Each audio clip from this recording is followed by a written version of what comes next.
Hey guys, it's Carissa. I wanted to record my labor and delivery video for you today. I know it's been a long time coming. I know I haven't had some videos out for a while. Life is busier than you would expect.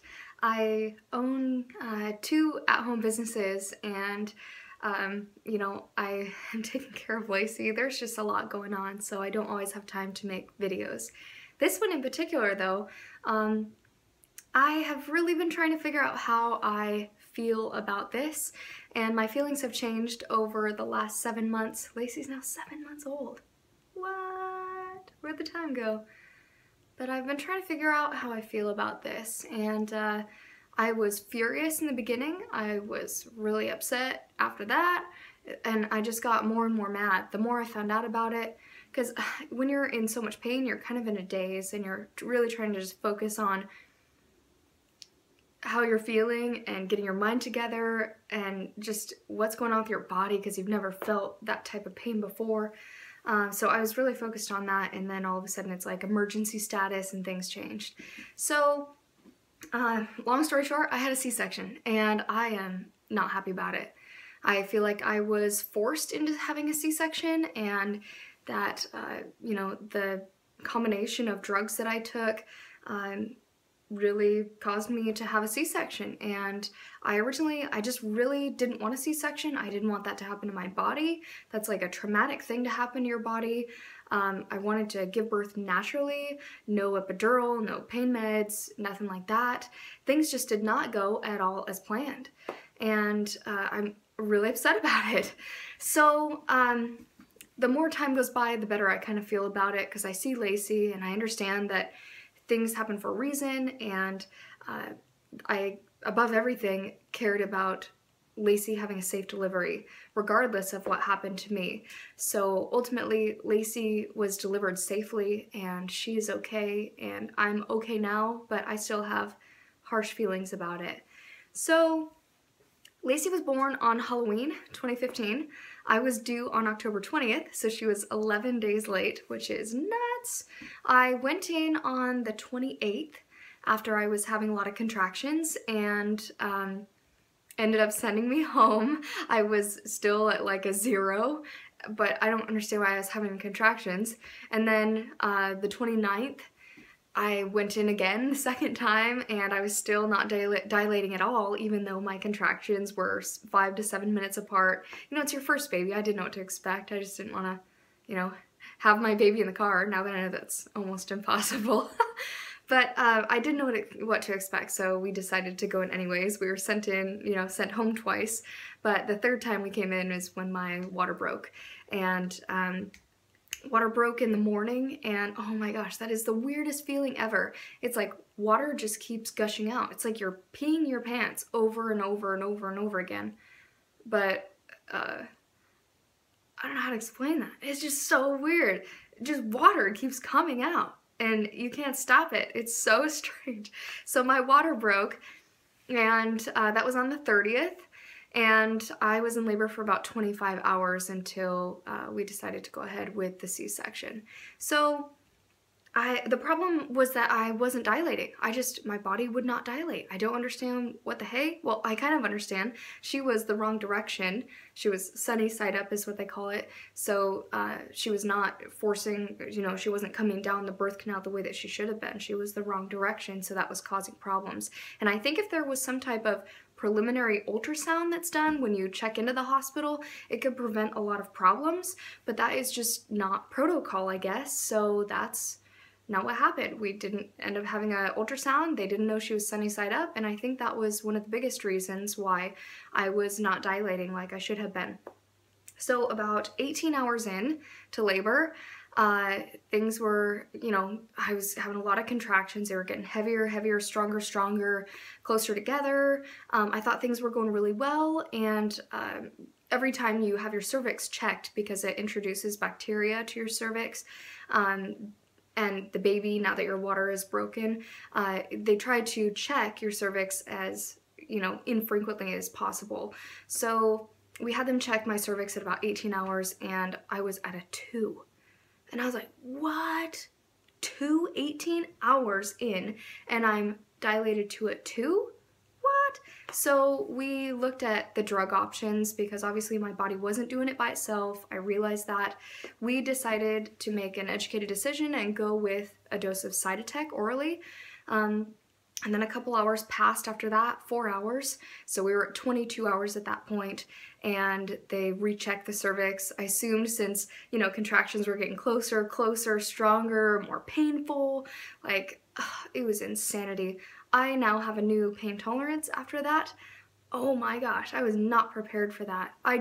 People tell you how contractions feel, and the pain is unfathomable. It is unfathomable. Anyways, they're like back to back to back to back. So I'm like, all right, we are making some progress here. 22 hours in, we're getting close to the 24-hour mark. So there were some concerns about that.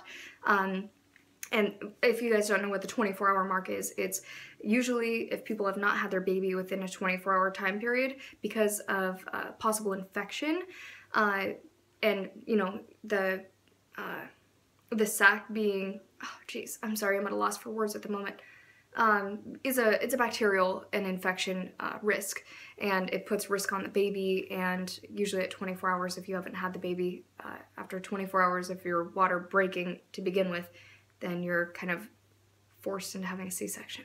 So, as you can guess, that kind of happened. 22 hours in, 4 hours after I took the Cytotec, we checked again, and I was at like a 2.5. That's it. Like, that's it. So I was not dilating. It wasn't working. And they were like, well, we think you can either take another dose of Cytotec, which we disagreed with. They said, or you can start on pitocin and see if pitocin will really kick that up a notch, make your contractions go faster, help you to dilate. So I was like, every time I've heard pitocin, it comes with extremely painful contractions. They come really quick, really hard, really fast, and it's just like surprise to your system. So I was like, on one hand, terrified that I couldn't handle that kind of pain because I was already in massive amounts of pain. On the other hand, it was like, well, I gotta do this, or, you know, we're gonna be here for days, or I'm gonna end up having a C-section. So I took pitocin, and yeah, the contractions were just unbearable. And we checked at the 24-hour mark because they were concerned. So we checked at the 24-hour mark, and I was dilated to a 4. It was between a 4 and a 4.5. They couldn't give me anything distinct. So a distinct measurement. So 4.5 after 24 hours of labor, it was obvious that my body was just not responding to things. So I was like, all right, well, this pain is ridiculously unbearable. I have already gone 24 hours of labor and I'm not dilating. I don't want to put massive stress on myself that will put stress on Lacey, and then I may end up with a C-section. So I decided to take, well, that was at the point where it's like, all right, pitocin worked a little bit, but now we either need to up your dose of pitocin or, well, up your dose of pitocin and give you an epidural. So, wait, I'm sorry, that doesn't sound right. I had Cytotec at 18 hours, pitocin at 24 hours, and then at 24 hours they needed to up my pitocin because I was just dilating a tiny bit. So yes, so I did have a second dose of pitocin. So I said, well, if I am going to have the second dose of pitocin, I am going to decide to get an epidural. So I did decide to get an epidural, knowing that it could be a way long process. And I was like, even if it's past the 24-hour mark, as long as there are not signs that Lacey is in distress, I am not having a C-section. So I was like, even if this is going to last 12 more hours, I'm going to have an epidural, I'm going to be calm, I'm going to make sure she's okay, I'm going to do whatever I need to do in order to dilate, because obviously I'm in excruciating pain. I don't know how much longer this is going to last, and I don't want to run out of stamina to where if I am at the pushing stage, then I can't birth Lacey and I end up having a C-section. So I was trying to avoid a C-section at all costs. At all costs. I wanted to be very aware when I was giving birth. I wanted to be very alive and aware after I gave birth, to hold her, to hear her cry the first time. I just wanted to be present. I wanted to be able to walk around the room. I wanted to leave the hospital sooner. I didn't want the recovery of a C-section. I had the little padsicles ready. Like, I was ready to give birth. And I had a birth plan and everything that I brought in. I'm sure everybody, you know, they're like, oh yeah, one of these girls, you know, she's got a birth plan. But it told a story of, you know, we've been waiting for Lacey for a long time. This was like our 7th fertility treatment, and it finally worked. And I had 3 miscarriages, early miscarriages before that. And you know, she's like our miracle child. So this is important to us. We don't want to screw it up. And that's why I'm trying to plan the details without taking over your job or making it sound like I don't trust that you know what you're doing. So that's a fine balance, and I've heard that some people frown upon birth plans because they feel like they're being overridden, nurses and doctors, and some understand that you're doing it for your mental well-being, and some don't know that, you know, if you're trying to just take over the whole situation, like, you know everything.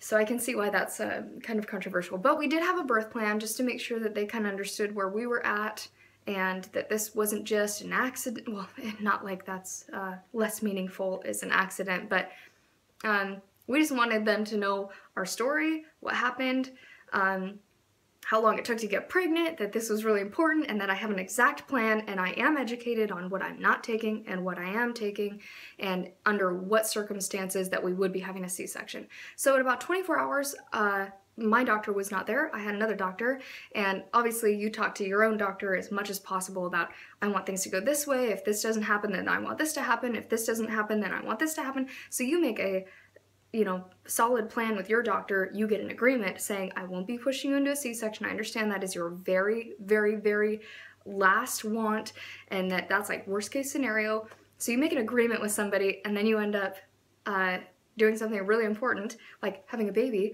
with another doctor there. So the other doctor really was like, we're at the 24-hour mark, it's time, you know, I think she has an infection, you know, her heartbeat is a little bit higher, and I ended up getting a fever, and I think it was the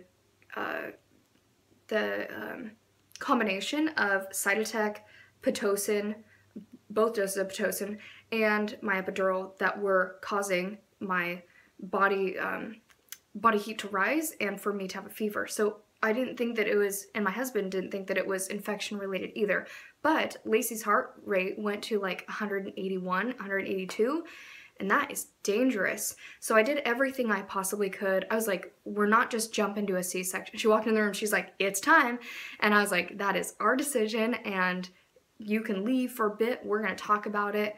And obviously things change when it's reality, but we're like, we're gonna talk about it. You can come back in 10 minutes. She's back in like 5 minutes, 4 or 5 minutes. And she's like, all right, it's time to have a C-section.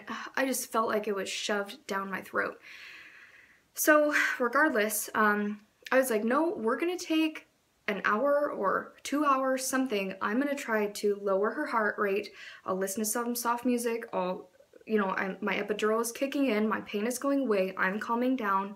I'm going to do everything that I possibly can to lower her heart rate so that we don't have to do this, that we don't have to do a C-section. So anyways, I did. I was able to lower her heart rate back to the high 150s, and I felt really proud of that.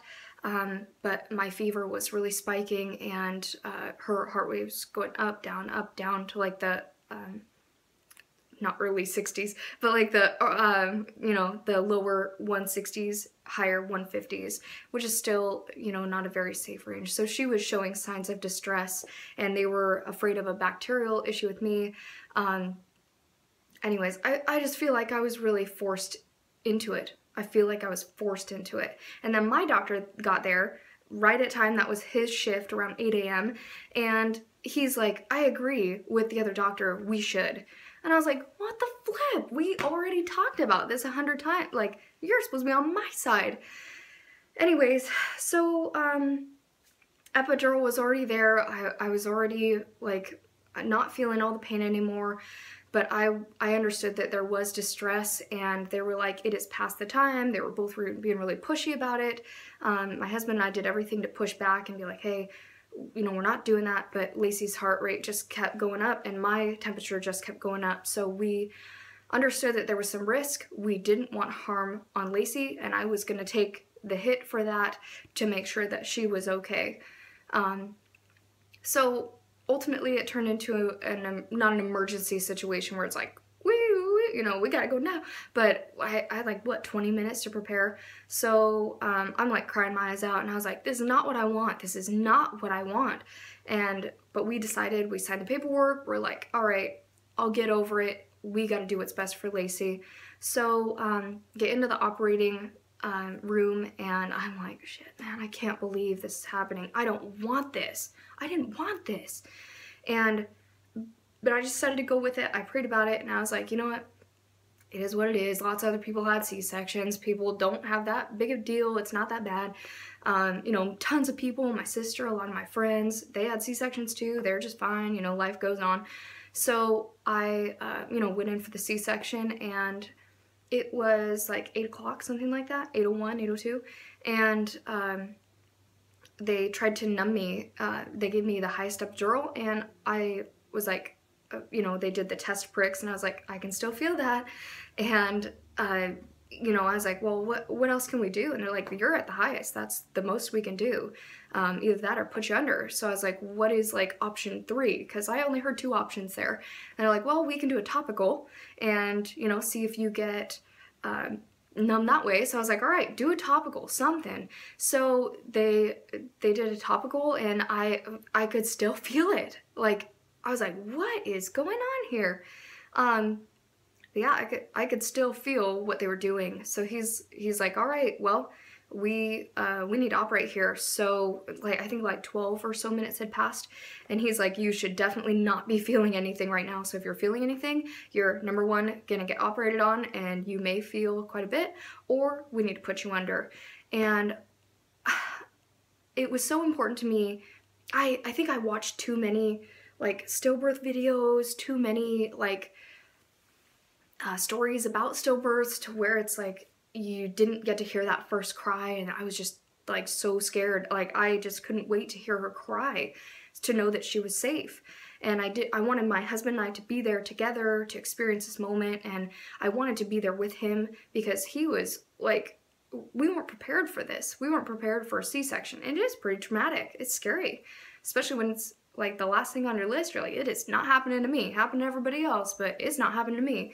And then it ends up happening to you, and it's a scary situation.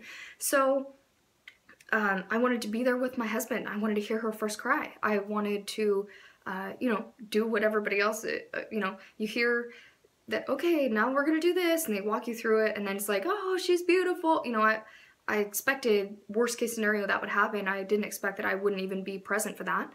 So, but I could feel all the pain, and I was not about to get operated on, you know, cold turkey. This isn't the, you know, this isn't the medieval times anymore. So, hand me a stick. Anyway, so yeah, they had to knock me out, and I didn't get to hear Lacey's first cry, and I wasn't there. You know, if something were to go wrong, I wouldn't have been there for my husband to be there together to do this. It was just all on him. It was just really crappy. It was just really crappy. So I was woken up like an hour later. Obviously, you know, I wasn't the first to hold her, but Todd was, and the rest of my family respected him and me, and didn't hold her until I got to hold her. But I just remember like it was yesterday, me being wheeled to the room to go meet my daughter, and it was surreal. Like, the biggest thing that you're anticipating is, number 1, that they're healthy, and number 2, you're just so curious to know what they look like. So I was just like, what does she look like? What does she look like? And she was beautiful. She's like absolutely perfect. And somehow your body like made this, you know, this perfect baby. It's amazing. And some people I've heard, you know, they don't like, it's not glitter and butterflies and rainbows and stuff when, you know, you first meet your baby. But for me, it really was. Like, you fall in love and you're just like, oh my gosh. It's truly, it's incredible. You brought this life into the world, and your body created this perfect little being. And at that moment, I was just so happy to finally see that face and to know that she's okay. And, you know, she wasn't in the NICU and she was born perfectly. And even after the accident, that there were no residual effects from that. She was perfectly healthy, and all my time on bed rest was really worth it. That, you know, she's okay. She's okay. And yeah, it was just a really cool moment. And then after that, you know, we got wheeled to a recovery room because there was a lot of births going on Halloween, I guess. So they wheeled me to, you know, the recovery room, and it really started to hit home. You know, like I wasn't, they weren't giving me enough pain medication. I don't know if it's my tolerance to pain. Like, I can really feel pain when there is pain. I don't know if that's considered high pain tolerance or low pain tolerance? Low pain tolerance, I think.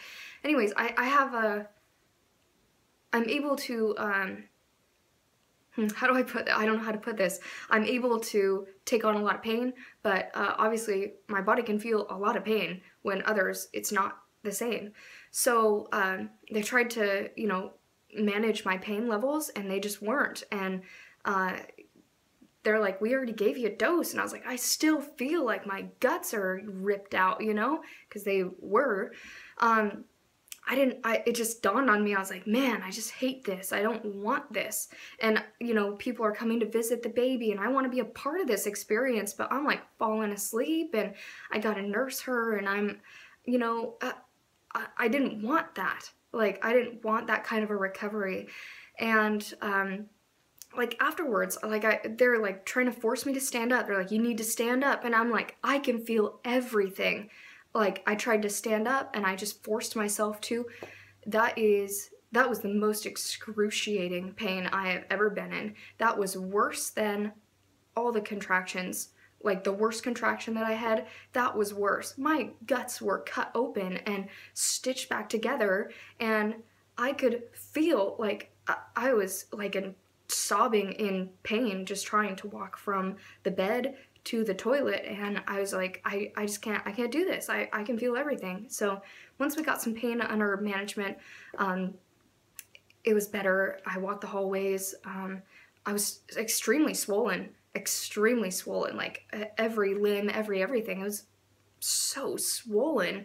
And it was just nuts. It was absolutely nuts. So we were there, I think it was either 4 or 5 days, because I had a temperature and the possible, you know, bacterial, which I don't agree with. They kept me longer in the hospital, but when they finally released me, it was like it was terrible. Like, I had to be like woken up to feed Lacey. Like, here I am feeding Lacey, and, you know, my milk finally comes in, and I'm struggling to stay awake so that I can feed her. And I don't know if she is more like in a haze because I'm taking pain medication so I can like walk. But I feel badly for that. I didn't want me to be drugged. I didn't want her to be drugged. And like, I went in a week later. When I checked into the hospital, I was like 195, 196. After I gave birth, you know, all the fluids, the sac, Lacey's gone, you know, everything is out of me. I weighed 208 at my 1 week check-in. That is how much water weight I had on me. So, like, I had to be in bed with my feet above my heart to try to get the swelling to go down. I couldn't get out of my bed on my own. Like, thank God my husband was home for the first 6 weeks so that he could take Lacey, put her, you know, in her bassinet, give her back to me to feed, put Lacey back in her bassinet, and a lot of time I was sleeping. It was just not the recovery that I wanted. And I have friends that it's like a week after they give birth and they're like, oh, I'm done with pain meds. And I'm like, what? What? Because like 5 months later, I finally was able to get out of bed on my own. I stopped taking pain meds about a month and a half in. The hard ones I only took for about 2 weeks, and then after that it was more like inflammation, and I just really bared through the pain. But every single day, it's like you got your gut slit open. It was nuts. It was terrible pain. And it was like I said, like 5 5.5 months in, I finally was like, got out of bed and it was not sharp shooting pains. So it took me a really long time to recover. And I hate that. I absolutely hate that. I don't know if it's just my tolerance to pain. I don't know if it's just how my body recovers, but it's terrible. It's absolutely terrible. And your chances of having a C-section again, you know, excuse me, round 2 are higher. And I don't, you know, I'm dreading that. I'm absolutely dreading that. So I'm gonna try to do a VBAC. I made sure I was double stitched. But we'll see how that goes. But I'm dreading that. That was like the worst part. So mainly I just need to get over it. I have a healthy, beautiful baby.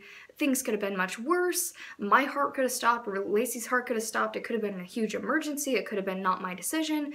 It could have been like 100 times worse. I could have not had a breathing baby when she was, you know, things could have been a million times worse. But that still doesn't negate the fact that I'm not happy with how things went, and that I felt forced into doing something that I didn't want to do and I didn't feel was necessary. And obviously I'm still, like, my body's all screwed up now. You know, I have this giant scar. I have this, my body's all weird now, you know? It's like got this giant scar and things. I can't like go work out and do sit-ups yet because my body's not able, it's not recovered that much yet. So I've been hanging on to extra weight because of that. It's just a whole, I don't know, line of problems due to the C-section. And like I said, I just don't understand how other people have such a drastic, varying, like experience than I did. I had a terrible, miserable experience. You know, I'm okay, everything's okay. I'm a tough girl. I, you know, toughed it out, but it was terrible. It was absolutely terrible. If I could do everything I can, I would look back again and be like, I need an ultrasound. Make sure that we're doing something to flip that baby so it can go down the birth canal so I can dilate, so we don't have to do the C-section crap anymore. So I think that I am going to do that second go around. But that was my labor and delivery story. I'm okay now. Obviously, I just have some hurt feelings, and maybe I might feel relieved about this after talking about it with you guys. You know, and I'm lucky enough to be pregnant and go through this whole process and have a C-section. I shouldn't be bitching at all, but it is a crappy experience, and I am not happy about it.